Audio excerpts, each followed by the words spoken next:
How do you set a birthday reminder on the iPhone? Let me talk about it and show you how it works. If you are new here and first time on Foxtecc, subscribe so you never miss anything. So, of course, there are more ways how you're going to do this. The simplest one, if you ask me, would be to just open up the Reminders app, click on the lists like this, right? So you can set up a new list and just you can literally name it, for example, birthdays, right?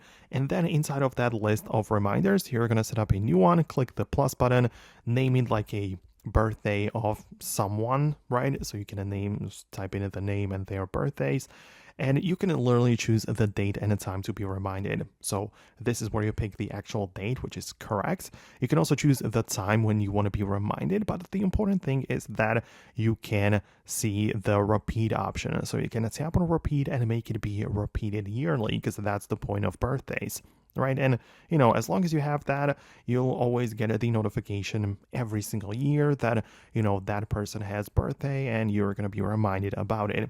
That's fine. I know a lot of people who use it this way, but if you want to make it a bit more integrated, and if you don't want to just set it up this way, like all manually, then you can of course open up the Contacts application, click on the person which you have in here, and tap on Edit and add the birthday for that person.